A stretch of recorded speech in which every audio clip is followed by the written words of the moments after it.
Good morning, and thank you all for attending today's event.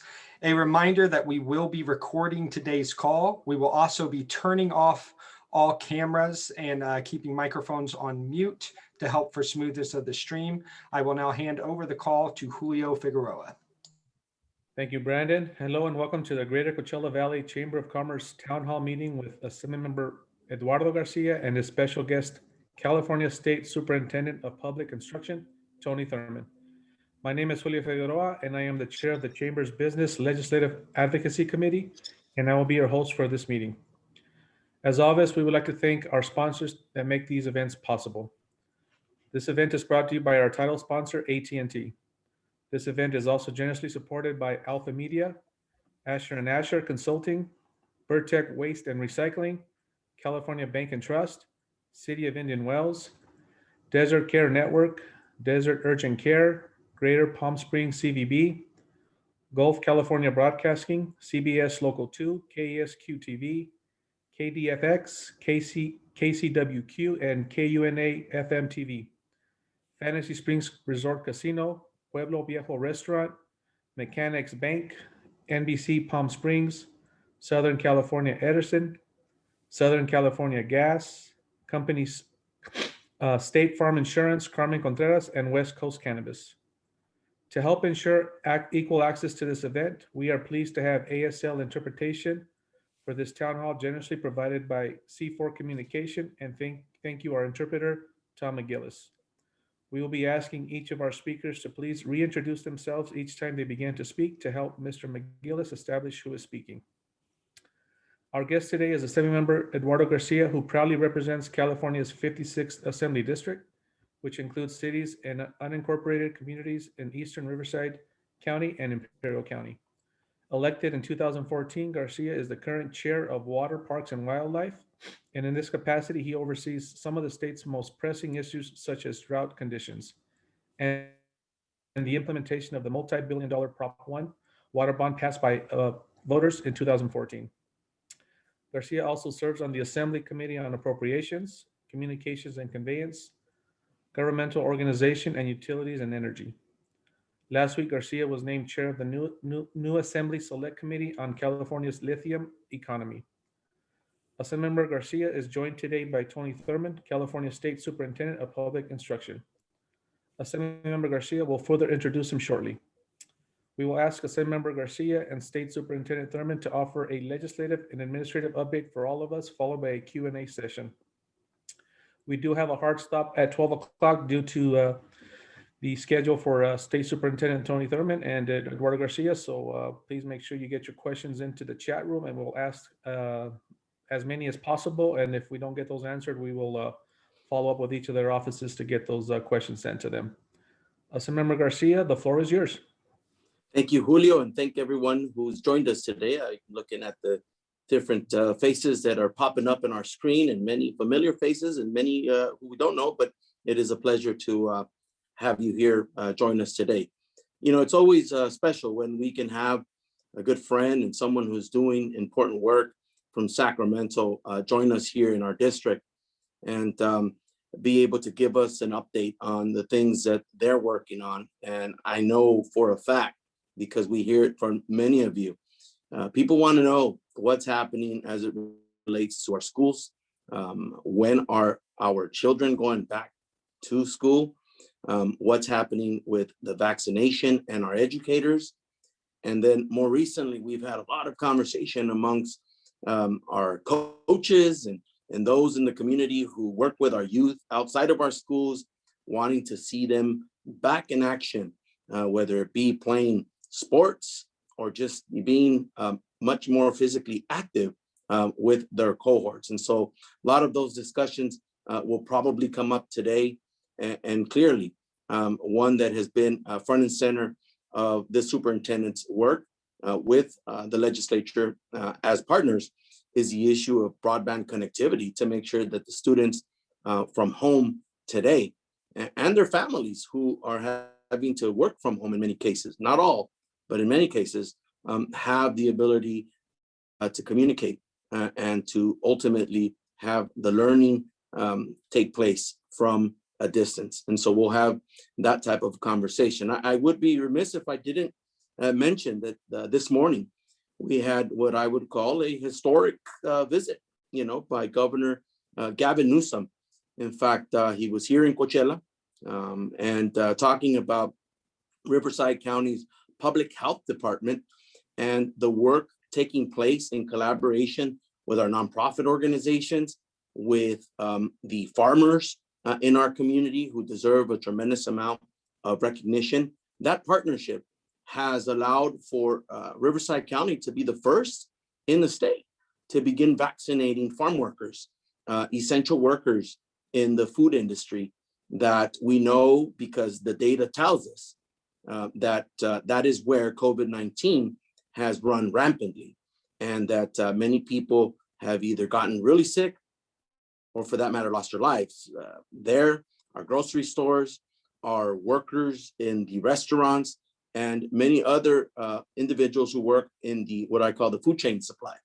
And so it was about recognizing the work of Riverside County and clearly not being satisfied with just being the first, but talking about continuing to build the necessary infrastructure, because the vaccines are coming.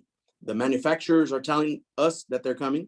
The federal government and the alignment that's happening with our state government, specifically with California, is to our benefit, to ensure that our communities here in the 56th district and up and down the state of California are ready to take the vaccines that are coming and begin to do mass vaccinations, specifically in the areas that I believe we'll be talking about today, which is the education sector, so that our children, our teachers, and all of these support groups that we rely on, the cafeteria workers, custodians, the lady who is yelling at the kids at the yard, get off the swing, right?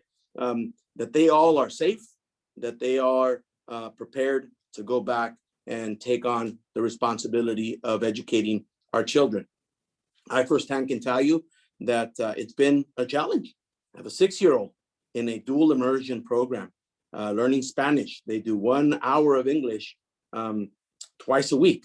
And she has done a really good job, but I know that being in the classroom, she would be taking a lot more in than from learning at home. I'll share a funny story with you, and then I'll get into an introduction of our superintendent, our guest today. We're teaching her Spanish in school, and I speak fluently. My wife understands it, but doesn't speak it. And so at home, we speak to her in English. And when she gets done with her class, after a few hours of distance learning, we attempt to engage with her in Spanish. And she looks at us and with a very logical, rational, thought, she says to me, and she'll say to Mom, both of you know English. Why should I speak to you in Spanish? And so I know that, those types of limitations that occur at home are really not allowing her to fully take on the learning experience that she would be receiving in the classroom. So I get it. I too want her to go back to the classroom, and I want her to go back to school, but to a safe situation. Of course, I have 2 teenagers that are seniors in high school, and they're, of course, doing what they need to do because they have to do what they need to do in order to complete their last year of their education and move on to their next endeavors. But it's the little one that we, hope and cross our fingers that it's safe soon to send her back to school. So with that, I wanted to just say thank you all again for joining us. I'm excited to be able to introduce State Superintendent of Public Instruction, Tony Thurmond. He's responsible for the largest public school system in the nation, with more than 6.3 million students and over 10,000 schools. Since taking office earlier this year, State Superintendent Thurmond has made improving equity, access, and opportunity for California's public school students his top priority. And I've seen it firsthand in the conversations that we've had on broadband, as well as ensuring that our students go back to school safe. He has created initiatives that are focused on closing the achievement gap for our state's most vulnerable students, and is dedicated to supporting educators in delivering an equitable education to all students. During his 4-year tenure in the Assembly, Thurmond authored legislation that successfully expanded the free lunch program, bilingual education, and the Shafi Grant College Scholarship Program for foster youth.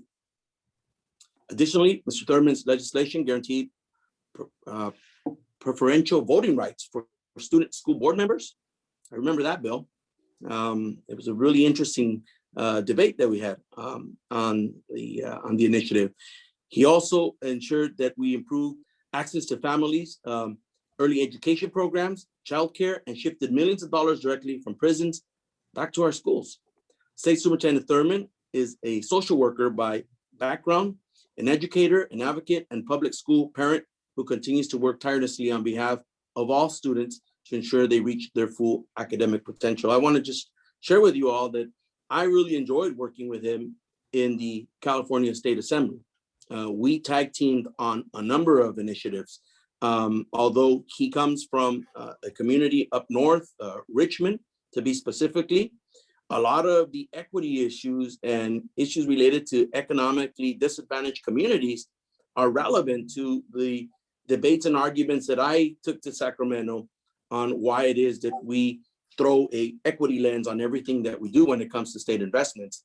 In fact, when we started our initiative leading the Prop 68 efforts, the park bond, one of our first conversations was in his district at Pogo Park, where we met with the community and the organizations, grassroots organizations that picked a site that was blighted, that had a lot of problems stemming from just the lack of attention in the community.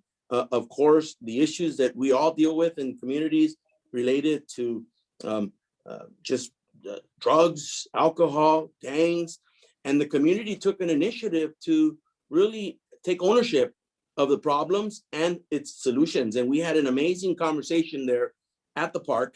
We rolled up our sleeves and we started talking about solutions and how we could create policy reflective of those needs. And I got to tell you, I'm very proud to have worked with him and to call him a friend. And I know it sounds cliche when we say that, but he truly has been a friend in the work that we do. And to this day, I'm very excited to be able to continue working on policy that matters to people that I represent and to the people of California. So with that, I want to say welcome, Superintendent Tony Thurmond. For us, this is a very special treat to have you with us, informing us on what's happening on your end, and the floor is yours. Thank you, Assemblymember Garcia. It's really an honor to be with you today, virtually anyway, in the 56th Assembly District. You are truly one of the best leaders that we have in the state and a champion for so many key issues that affect our young people and our families, our environment, healthcare, job creation, you name it. I just want the people in the 56 to know that Assemblymember Garcia is someone who has the utmost and the most deeply respected reputation for putting forward the needs of constituents. It's a pleasure always to work with you. It's a pleasure to call you friend and to work with you on such great issues. Thank you for inviting me today. I just always want to start by acknowledging how hard this is on everybody. This is a pandemic. It's worldwide. We've lost 500,000 people in the nation, almost 49,000 deaths in California, more than 3 million cases. Most of our counties are in deep purple. That means we have very high rates of COVID transmission. And for many of us who are African-American or Latino, we experience rates of transmission at a very higher rate than others. And so the risk is very, very high, and the impact can be severe. There's no question that what's best for our kids is to be in school and in person. That's where they'll learn the best. Right now, we are literally trying to save lives. And there are many counties in our state that have students coming back to school where 1 out of 3 kids are testing positive for COVID, and often they're asymptomatic. And so we know that there's still dangerous times, even though there's tremendous need to get our schools reopened. And we're working on that. The Assembly member and the rest of the legislature and the governor have provided great resources to help with that. $5 billion to support computers and training, to try to make distance learning better. We know that distance learning is not the way our schools were meant to be run. They were not the way we were intended to provide education. The most important connection to our students is with their teachers and with their peers and extracurriculars and sports. But right now we find ourselves in almost every county in our state where we still have very high rates of COVID transmission. Right now, the assembly member and the members of the legislature and the governor are trying to figure out a plan for opening up schools. Much of the conversation is focused on vaccines, but unfortunately, the federal government just hasn't given us enough. California has already vaccinated more than 6 million people, but with 40 million people, we just haven't been given the supply from the federal government. You know, our schools run independently in the state. While I'm the state superintendent, we have 1,000 school districts, and they all run independently. They make their own decisions about when they open. We've given them guidance on how to open and how to do hybrids arrangements and maintain smaller classes. We've even helped our schools get, you know, masks and personal protective equipment. We've worked closely with the Office of Emergency Services and the governor and others to get these resources moved to each of our 10,000 schools. But let's face it, until we have the vaccine, there's still a lot of questions about what's safe to do. And so right now, we've made our conversation about getting robust COVID testing and contact tracing so that we can have a sense that when students are coming back to school, that it is safe to do so. We're working with a number of folks in the medical community, some folks who specialize in, you know, infectious disease and epidemiologists and others who are literally helping us think through, if we're going to do this, how does this need to work? And one of the things that the Department of Education is responsible for 3 schools. We serve students who are deaf and blind, and we have 3 schools of our own that we manage in your county. As a matter of fact, we have the Riverside School for the Deaf. And so we too are thinking about how do we open our schools, but we know we have to be careful because for those who have underlying health conditions, an infection could have the most critical impacts. And so a lot of questions still about how that opening is going to happen. We expect that in short order, there'll be some resources coming from the state, you know, perhaps in the neighborhood of $2 billion for more COVID testing, which is a critical piece to helping in the conversation to get schools open. Everyone's looking to the future to figure out how we can get this done, but how do we do this in a way that's safe? In the meantime, we continue to work on how do we improve distance learning? How do we make sure that students have access to computers? You know, Assemblymember Garcia has been a champion on closing the digital divide. It's been an honor to work with him on our task force for closing the digital divide. Together, we've literally moved hundreds of thousands of computing devices to students in hotspots, but that's just not enough in our state when we have students who don't even have, you know, access to broadband at all. And so that's why my office has named a new initiative, and this is part of the task force that Assemblymember Garcia is a part of. We named an innovation challenge that's going to give $1 million cash prize to someone who can come up with a way to close the broadband gap, to make sure that the infrastructure is there for all of our students to access the internet, because that's what we need to do to prepare them for the jobs of tomorrow. We want all of our students to be like Assemblymember Garcia's daughter, where they can learn multiple languages, where they can be engaged in civics, where they can learn about computer science, and they can benefit for some of the great job sectors that we know exist. And we want to build those jobs around your community. And we're grateful to work with you, Assemblymember Garcia, and we're grateful to work with the Coachella Valley, Greater Coachella Valley Chamber of Commerce on how we stimulate job growth and economic development, support small businesses who we know are really hurting during this time. So hang in there and just know that we'll work closely with you every step of the way until we can get our schools open, support our local businesses, and keep people safe in the 56 and in the communities across our state. Thank you, Superintendent. You know, we've got a lot of folks here, obviously from the education community, that were interested in hearing us today. You know, school board members, superintendents, you've got advocates.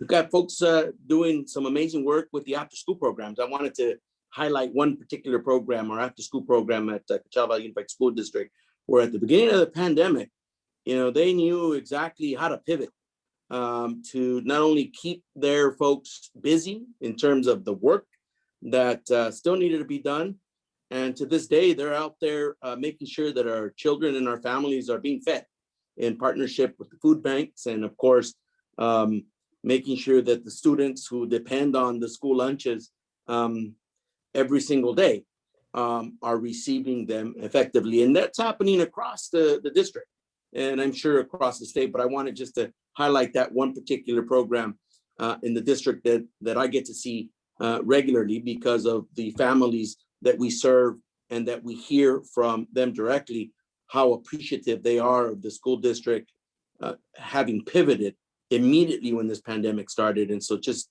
a little shout out to the after school program at CVUSD for their hard work to help and serve the families and students of this community. And as I said, that's happening across the 56th district.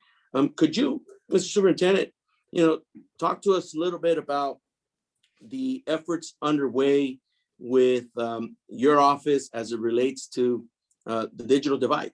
More specifically, we recently had a conversation with a number of our colleagues, both assembly members and senators, and I will elaborate in the places where need be. But there are some proposals that are out there that have stemmed from the conversations that you've facilitated with the task force. Maybe you want to touch a little bit on those, starting with the beginning of your discussions early on in the pandemic. Thanks, Assemblymember. We're excited to work with you and other members of the legislature on great proposals that we think can be critical to closing the broadband gap. One of the proposals in particular would, generate revenue that's needed to build the infrastructure for actually having full internet in parts of the state that don't have it. And I imagine that there's some places in your assembly district that may not, because, unlike, we got a great partner in Julio, at AT&T. He works closely with us, but in many cases, some of the internet service providers themselves have not built that infrastructure in places that we need it. And so, we need people like Julio who are always saying, what can I do to help the community?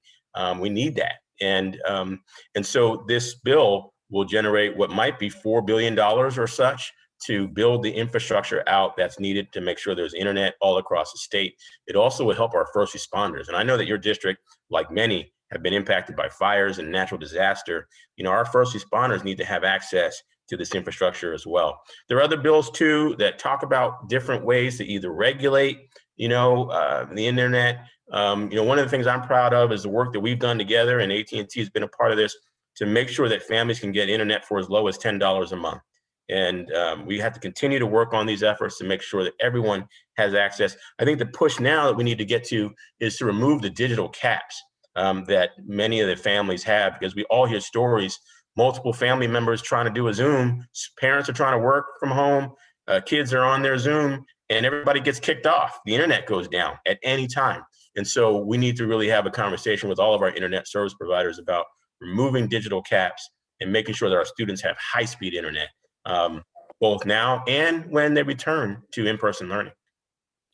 Good points. I recently spoke to a handful of coaches who want to talk about getting the athletes back on the field, back into kind of cohort activities. My response to them was that, we are hoping that very soon there are some agreements on how teachers will return back to school, that many times are these coaches, right?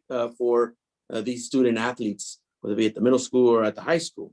And I think, the governor made some comments yesterday while he was at the Cal State LA vaccine announcement, that pilot program that they're doing there, where they're coming very close to a common agreement in terms of where we go with the earlier education grades, the K through maybe sixth grade, returning sooner than others. But as it relates to the sports and that type of activity, do you have any thoughts on that? Do you have any perspectives that you could share on that, given that it has become part of a discussion as of recently at the state capitol, and a lot of discussion here in our local communities? And I think it's happening because you see in our more poorer communities, right? The sports, soccer's, baseballs, and not to say those are the only sports that we take on, but those have been limited, right? Those activities have been limited. If you look at other communities that are more affluent, the golf and the tennis and other sports of that nature, they've continued. And so what that tells us is that if you come from a community that's a little more affluent, there really hasn't been an interruption to your daily activities in some aspects. But if you come from a poor community, there has been. And, you know, our kids are locked up. We're seeing greater mental health issues because of that, the isolation, depression. Clearly, in some cases, it's reflected also in the grades. Any thoughts on that, Superintendent Thurmond, because it is a hot topic of discussion, I know, in my district, and I know that it's come up as of recently at the state capitol. Yeah, this is important, Assemblymember. I mean, for me as a student many years ago, it was all about the extracurriculars all the time. You know, I may not have been the best athlete, but I sure loved being out there trying, and, you know, after school activities, speech and debate and drama and, you know, music and all these things, you know, were so important to me as a student. And I know that they're important to our students. And I just have to give a shout out to our after school programs. They're finding ways to still do, you know, extracurricular activities. Sometimes they're more Zoom oriented. And it's just tough. You know, you're right. A lot of folks have figured out ways to use the private sporting activities outdoors as a way to stay engaged. And for a lot of our families that can't afford it, they're missing out on those opportunities. And, you know, I just wish we could get that back. And, you know, I think we have to continue to follow the guidance of the CDC. They've recently put out new guidance saying that there's a pathway for opening schools and that it can be done safely. I don't know that they've spoken on this yet, but we need to continue to unpack their guidance to see what they're saying about sports. So far, it's just been the focus on what you can do outside, outdoor activities. And, you know, I try to get my kids out, you know, as much as possible, literally walking, running, the kinds of things that we can do. But we talk about it. We all miss formal sporting activities and soccer and cheerleading and football. And, you know, as far as we can tell right now, these are sports that we're still being told that you can train, but to hold off on contact because any contact could cause for the spread of COVID. And so I know it's tough, but we have to hang in there for now and check in to see where things change with this new CDC guidance to see if there's any opening in the near future. I appreciate you addressing those questions, because those are, you know, questions of relevancy, questions that our everyday parents around the kitchen table are talking about. And like I said, you know, I got off the phone with the coach this weekend. He's all fired up, ready to hit the gridiron. And I said, we've got to make sure that, one, our teachers are going back to the schools to a safe place. And then, of course, that our students are guaranteed a safe return to school. And of course, all of the other support staff. And then I think the sport conversation really kicks in to be able to fully get back into gear things. Thank you for addressing those questions. We are with our local business community. And I always say healthy people means healthy economy. We're going to kick the questions now back to Julio, who's got probably a list of questions he wants to ask yourself or myself. So thank you, Julio. The floor is yours now. Thank you, Eduardo. Thank you for your opening comments. Tony, also for providing us an update. And again, we'll continue to look forward to working with you and your office to address the digital divide across the state. Thank you, Julio, for your partnership. You got it. All right, so we do have some questions that were given to us from our members in the community. So we'll get into it. I know your time is of the essence, so we'll get to as many as possible, Tony. And Eddie, if you want to also chime in on any of these questions, please feel free as well. All right, so let's get the big one out of the way. And I think you guys talked a little bit about, you know, when we anticipate our kids getting back to school. But how do you envision what that's going to look like compared to pre-COVID? You know, if you look at the schools that are open, that are in areas where they have really smaller population, they've been able to stay open. The key is going to be wearing a face mask at school. Everyone has to wear a face mask and social distancing. I think what's critical, though, because a lot of these schools that have opened, they've had to shut down right away. And so we need COVID testing and contact tracing. We need to know if someone is coming to school and they're positive for COVID. That is critical to being able to stay open. Even in some of the places where schools have opened, 30%, only 30% of the families have opted to come back. A lot of families have said they want to stay in distance learning. They're just worried. They're worried that it's not safe. And so we're all trying to figure out how to do this together. Again, I can't stress it enough that everyone be wearing a face mask at all times, wherever you go, anytime you leave your home. Even when I go out to exercise, I take a face mask with me. And I may not wear it always when I'm, running or walking, but if I come up on someone, I put that face mask up. We have to always do this. The more we do that, the closer we get to opening our schools until we get those vaccines. That's the most important thing that people can do right now. And is your office doing anything to work with the governor to ensure that at least our teachers somehow get expedited on the phases of the vaccine rollout, Tony? Yes, we're regularly in conversation with the governor, directly with the governor's staff, with the members of the legislature. We continue to advocate, teachers have to be, all educators, our teachers and our classified staff, our custodians, the folks who take care of our schools. Everyone needs to be at the front of the line for the vaccines. Our biggest challenge is just the lack of doses. But again, we constantly are looking for ways to accelerate how we get the vaccines to our educators.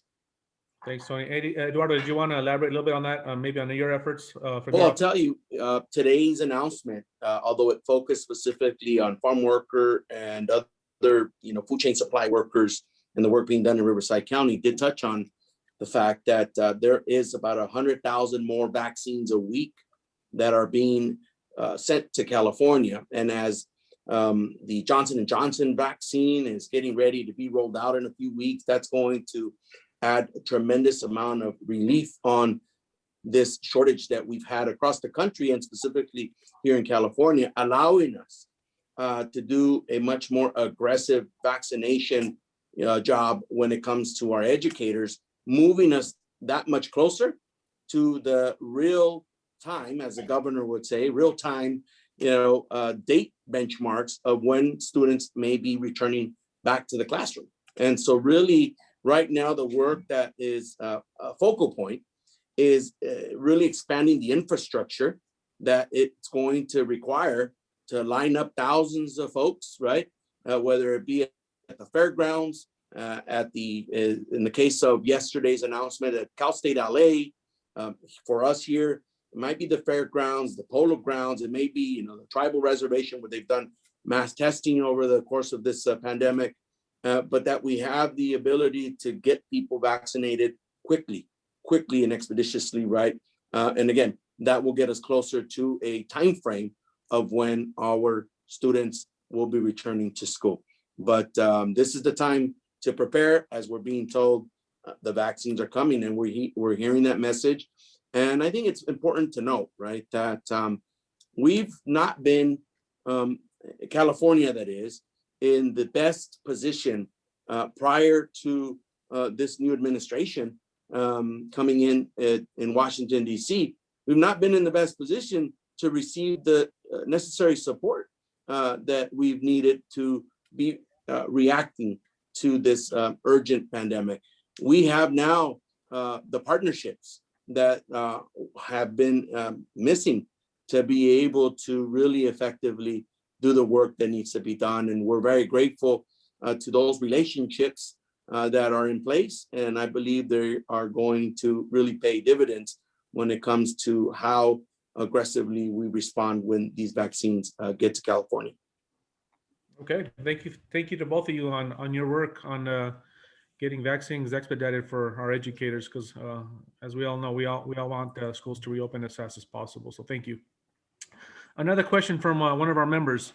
There seems to be pretty strong evidence coming in from test results and grades that distant learning has been ineffective for many kids.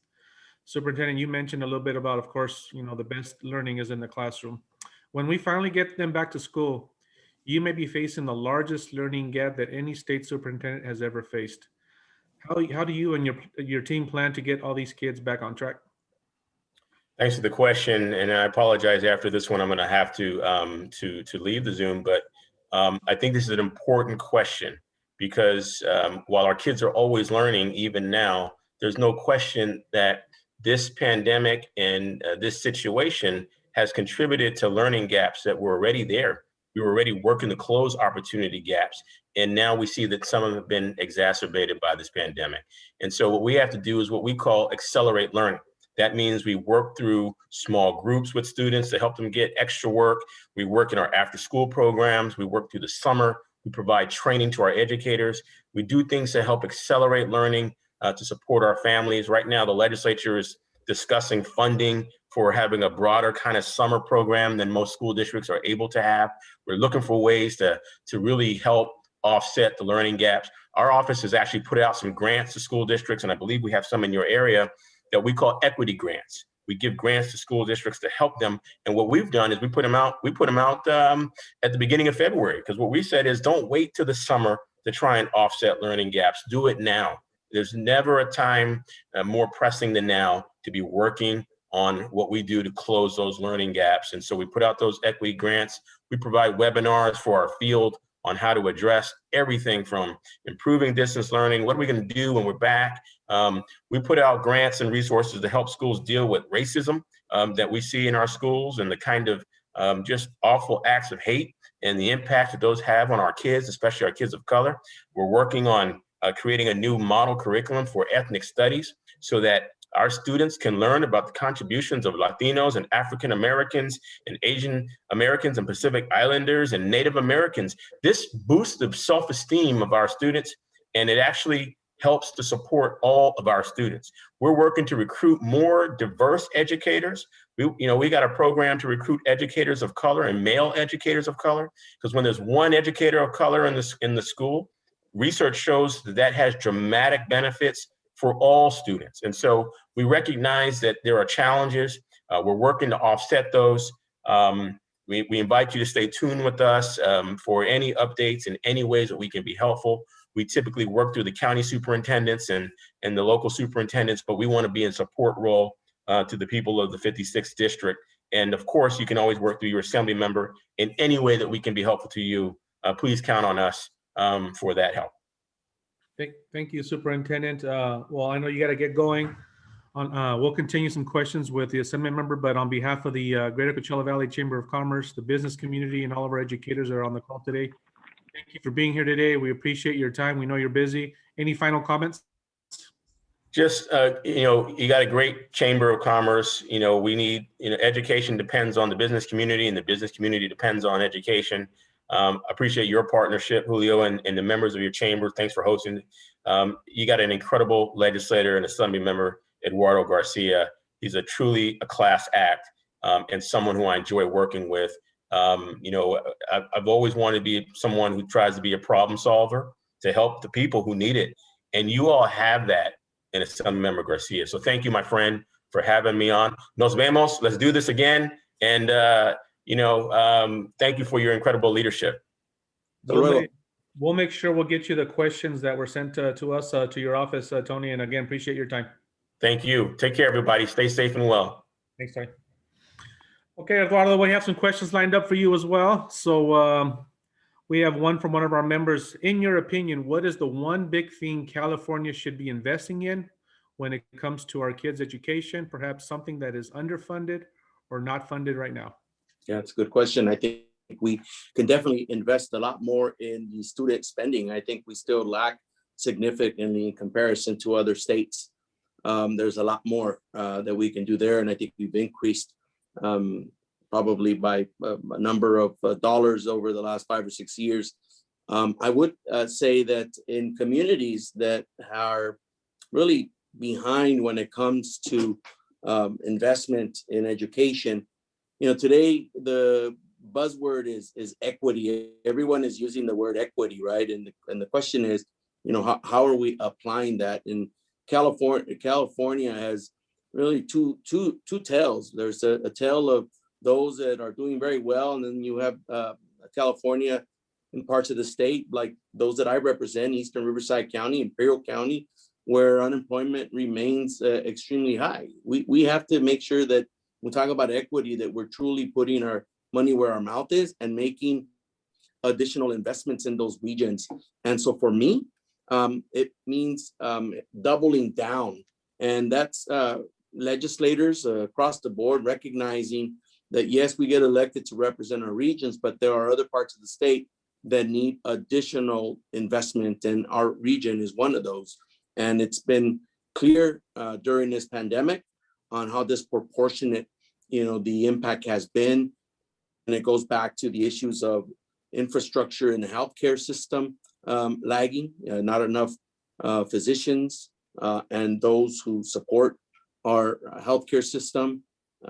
There's been a lack of, economic opportunities. Therefore, when you do a shutdown, it really limits individuals' ability to put food on the table. And so when it comes to education, it's these regions that need the additional resources, and the local control funding formula was to have done that, and it's done some of it, but there's still a lot more work to be done there. And so I mentioned earlier, it's not an easy question, but I think more investment in our students, spending in our students in the classroom, something that we could do a lot more of. Thank you. Thank you, Assemblymember. One question in regards to the digital divide. I know that you're working with the industry across the state. You're working with other legislators to develop legislation to address that. When you are speaking to local jurisdictions and county jurisdictions, are they at the table? And I want to elaborate a little bit on that, because we partner with League of Cities across the state on how the specific jurisdictions can streamline the process for the industry. We're talking about permitting process, ordinances that sometimes delay infrastructure deployment in cities. So are there anybody in local jurisdictions at the table so that they can kind of hear from the industry what they can do to make that faster for us to be able to deploy and for us, the rest of the industry? That's a good question. It reminds me of a piece of legislation that the internet service providers put forward several years ago that local government and counties were adamantly opposed to that, right? It was really establishing, or they would say imposing, right, on local governments a standard ordinance type of model for the development and processing of the construction of 5G infrastructure, right? And it also set a kind of a framework for what fee structure look like. And of course, I believe not just the local governments were opposed in the counties, but I think Governor Brown then vetoed the bill. I think that is a very good question and a relevant issue to discuss as we're talking about major infrastructure development and broadband, $10 billion, the initiative that is being discussed in the legislature that I'm involved in, modifying the California Advanced Services Fund program at the Public Utilities Commission that manages $350 million, to be specific, for communities to deploy broadband infrastructure in partnership with our internet service providers. There haven't been many discussions with the local government, and as of recently, I know that county jurisdictions have been talking about how to modify their processes. Given this pandemic, they've had to erect temporary services, for example, satellites in some cases, as have school districts, to provide these services for those who are doing testing or for those who are doing vaccinations. And in some instances, they've been asked to go through the regular process that could take 6 to 8 to 9 months in some cases. And so the conversations have begun.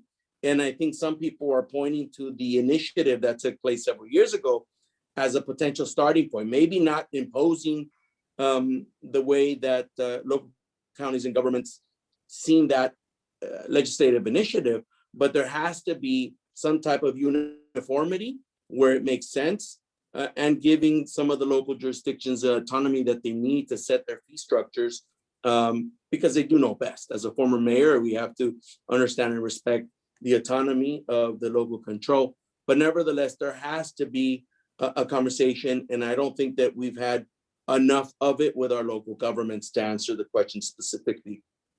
Yeah, and I would say that local government has been more eager to work with the industry just based on COVID. So a lot of jurisdictions are taking that into account and modifying their current processes to expedite that, because not only will that impact the students and the folks that are working from home, but as the industry deploys infrastructure, it's going to impact our business owners, our business folks that are driving around doing their work on their cell phones or their iPads.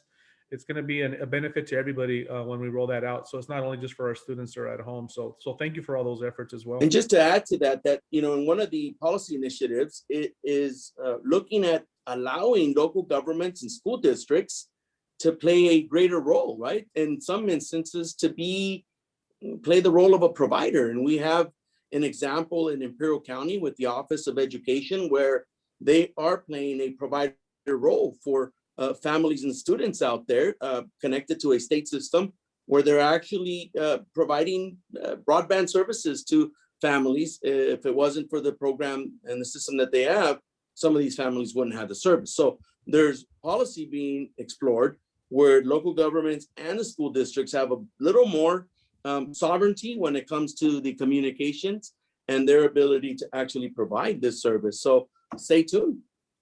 Thank you. Assemblymember, appreciate that.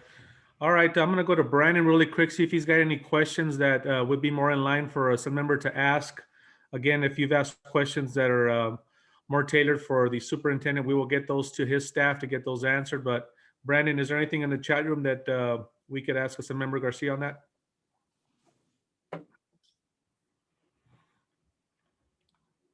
If you're trying to, Brandon, you're on mute. Okay. Maybe he's having issues with his computer. So, Assemblymember, I don't have any other questions from our members, and I don't have access to the chat room. Any final comments you'd like to provide to the audience? And again, thank you for being here. Well, look, I appreciate the opportunity to address what I see is many educators from the entire school district, from Desert Sands to Palm Springs Unified, all the way down to El Centro and Calexico and Heber and Brawley. I'm seeing a lot of familiar faces. Very grateful to the chamber for facilitating these opportunities to provide some information. Hopefully it's of value. Hopefully some of it is information you take away as new. And then of course, anything that is pending, curiosity, please don't hesitate to give our office a call in case that there is some follow-up that we should be doing. For me, it's important also, again, I mentioned earlier that the healthy, economy depends on healthy people. And so this shift that we're looking at happening as it relates to third-party system, dissemination of vaccines, is supposed to be one that's going to benefit communities like ours. Ours have been hit hard. I recognize that a region like ours is heavily dependent on these essential workers that have really been impacted by COVID-19, these food chain supply workers, farm workers, grocery store workers, restaurant workers. Hospitality industry is the other leg to the stool, I call it, of our economy. And it's been, shut down for a long time. And I know that we're making some strides to slowly open things up. And I know it's been a pain, opening, closing. We have some initiatives to support our small business community, $2.6 billion initiative to invest back into our small businesses to help them get out of the slump, the economic slump, help some of the other businesses that may have shut down get back into business. We hope that the access to those dollars is made easier than prior programs that whether they're federal or state programs, and that's something that we're focused on significantly, and that's a bipartisan effort and bicameral. Senators and assembly members alike believe that we should be investing $2.6 billion in our small business communities where they've been hit the hardest. We also have initiatives that are underway to help some of these modifications during COVID-19 for businesses have been embraced. These temporary outdoor settings have cost money, and we want to see businesses take advantage of that and continue to be able to use them, not just during this pandemic, but to actually have them as temporary, no longer sites, that they become permanent sites if they want to have the outdoor dining experience for their customers. And so we've got legislation that would allow some of them to do that and modify some of the rules. Our friends at the Mexicali Cafe here on India Boulevard have had some challenges with the fire codes and what type of heaters they may use or not. And there's little things like that that really become burdensome for some of the small businesses when they're investing and trying to create an environment to stay afloat and also to take care of their customers. And so trying to kind of iron those things out with the state, but making those permanent for those investments to go a longer way. And so really just looking at what's happened during this pandemic and how we may be able to improve the business climate for California as we get out of it and shift into the red tier, from purple to red tier, which the numbers are beginning to look better for us, both in Riverside County and Imperial County. And that's thanks to folks like you all that are, following the guidelines, using their masks, washing their hands,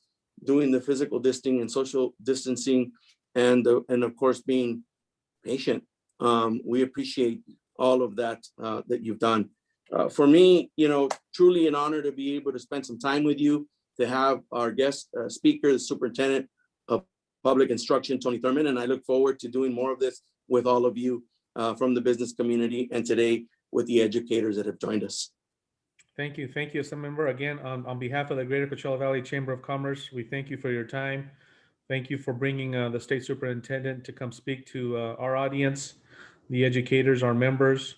We want to also thank your staff. Always have been open communication on behalf of the chamber and our community as well. And thank you as you're writing and sponsoring, authoring legislation. We thank you for always taking into consideration the business impact that is made from that legislation that you're supporting. I want to also thank Tom McGillis for being here and providing interpretation services.